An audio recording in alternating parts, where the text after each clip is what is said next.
Hi అండి. మొక్కజొన్నతో బిల్లప్పాలు ఎప్పుడైనా చేసుకున్నారా? మొక్కజొన్న కంకులతో నేనైతే చేశాను. చాలా టేస్టీగా ఉంటాయండి. ఒక్కసారి ట్రై చేయండి. రెసిపీ చెప్తాను చూసేయండి మరి.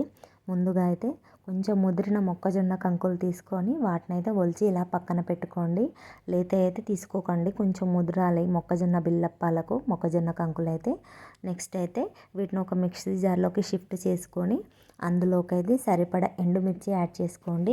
ఇందులోకి మనకు కారం మొత్తం ఎండుమిర్చితోనే టేస్ట్ ఉంటుందండి. ఇందులో పచ్చిమిర్చి కారపొడి అయితే వేసుకోము. సో మీ టేస్ట్కి తగినట్టుగా ఎండుమిర్చి యాడ్ చేసుకోండి. నేనైతే ఒక 15 యాడ్ చేసుకున్నాను.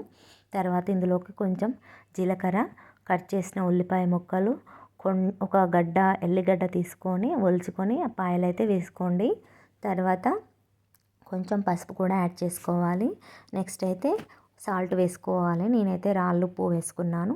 తర్వాత స్పెషల్ ఇంగ్రీడియంట్ వచ్చేసి షుగర్ అండి. షుగర్ వేసుకోవడం వల్ల మనకైతే మొక్కజొన్న బిల్లప్పాలు తీయగా కారం కారంగా వేరే టేస్ట్ ఉంటుంది, బాగుంటుంది.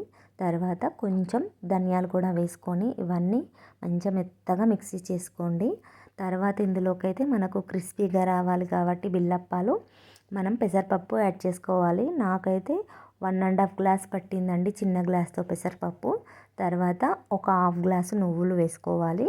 నెక్స్ట్ అయితే మనం మిక్సీ చేసుకోగానే కొంచెం జీలకర్ర వేసుకున్నాం. మళ్ళీ ఇప్పుడు కూడా కొంచెం జీలకర్ర యాడ్ చేసుకోండి. ఇవన్నీ కలిసేలాగా ఒకసారి అయితే కలుపుకోవాలి. తర్వాత గ్యాస్ అంటించుకొని ఆయిల్ పెట్టి ఆయిల్ హీట్ ఎక్కగానే ఈ సైజులో ఒక క్లాత్ తీసుకొని బిల్లప్పాలు అయితే రెడీ చేసుకోండి.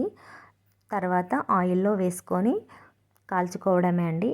ఈ క్లాత్ మీద వేసినప్పుడు ప్రతి 2 బిల్లప్పాలకు ఒకసారి అయితే క్లాత్ని అయితే వాష్ చేసుకొని మళ్ళీ వేసుకోండి. అంటే నీళ్ళల్లో తడిపి, లేకపోతే మనకైతే బిల్లప్ప ఇంత వెడల్పుగా అయితే రాదండి. అదైతే గుర్తుపెట్టుకోండి. తర్వాత అయితే మనకైతే మొక్కజొన్న బిల్లప్పాలు అయితే రెడీ అయిపోయాయండి.